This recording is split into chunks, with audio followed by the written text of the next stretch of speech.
राज्य सरकार के 1092 करोड़ रुपए की राशि डुबोने वाले अफसर ही अब इसकी वसूली करेंगे। पिछले वित्त वर्ष में राज्य सरकार को राजस्व में नुकसान देने वाले अफसरों को ही अब वसूली करनी होगी। आबकारी विभाग ने इसके लिए सितंबर माह में विशेष अभियान छेड़ दिया है। बकायेदारों की संपत्तियों की नीलामी की जाएगी। देखिए फर्स्ट इंडिया न्यूज की ये exclusive report. First India news ने 18 अगस्त को प्रमुखता से आबकारी विभाग के बकाया राजस्व को लेकर खबर प्रसारित की थी। किसने डुबोए 1092 करोड़।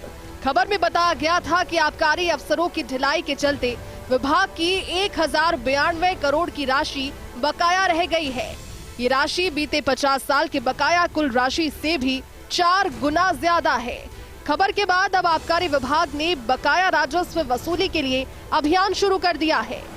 1 से 30 सितंबर तक बकाया वसूली के लिए विशेष अभियान चलाया जाएगा।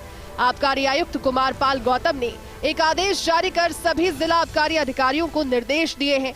वित्त वर्ष 2021-22 के 2842 प्रकरणों में 1076.45 करोड़ की राशि अभी भी बकाया है। इस राशि की वसूली के लिए अभियान चलाया जाए।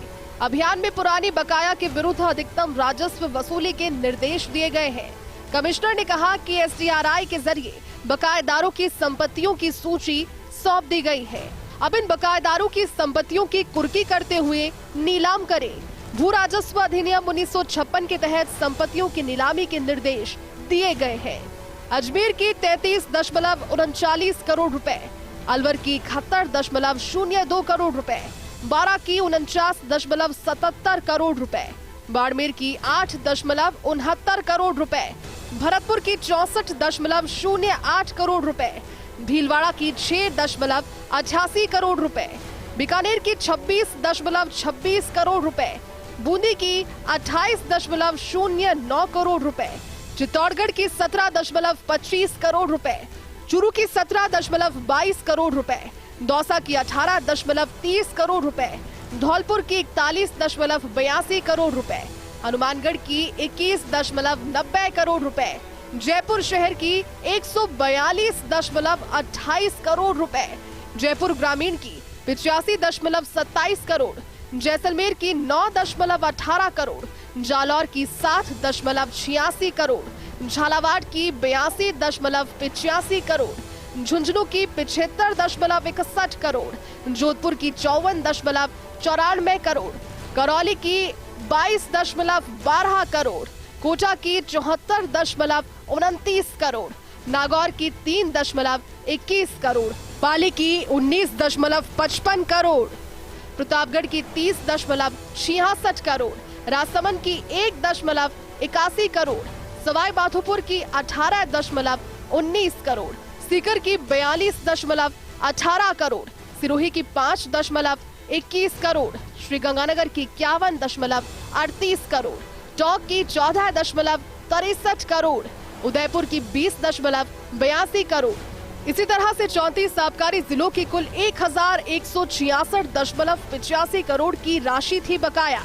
धरोहर राशि और एडवांस ईपीए के समायोजन के बाद भी 1076 करोड़ की राशि बकाया। रिटायर्ड आबकारी उपायुक्त और आबकारी मामलों के विशेषज्ञ निरंजन शर्मा कहते हैं कि इतनी बड़ी मात्रा में बकाया रहने के लिए आबकारी अफसरों को पहले से सतर्कता रखनी चाहिए थी। यदि पहले त्रैमास में राशि बकाया थी तो दुकान निलंबित करने या निरस्त करने जैसी कार्यवाही अमल में लाई जा सकती थी। हमारी आबकारी नीति में प्रावधान किया गया है कि अगर प्रथम त्रैमास में कोई कमी रहती है तो उसको उस त्रैमास के अंतिम महीने में पूरा कर लिया जाना चाहिए, और अगर प्रथम त्रैमास में कोई बकाया रहती है या शॉर्टफॉल रहती है तो उसको निश्चित रूप से दूसरे त्रैमास में पूरे कर लिया जाना चाहिए। ये जो इतना बड़ा आंकड़ा एकदम से 21-22 का सामने आया है 1076 करोड़ का, और 2842 दुकानों पर ये बकाया रही है, ये निश्चित रूप से विभागीय अधिकारियों की लापरवाही और कर्तव्य से अपने कर्तव्य से मुंह मोड़ने जैसी बात है।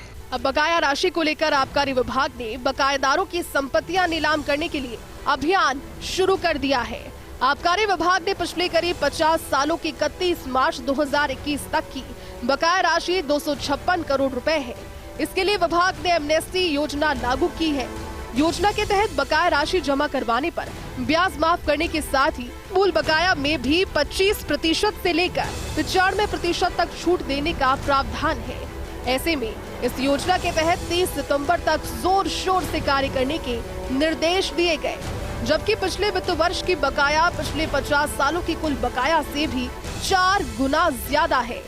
देखना होगा कि इस महीने में आबकारी निरीक्षक और जिला आबकारी विभाग के मुखिया आबकारी आयुक्त की उम्मीदों पर कितना खरा उतरते हैं। फर्स्ट इंडिया न्यूज के लिए काशीराम चौधरी की रिपोर्ट।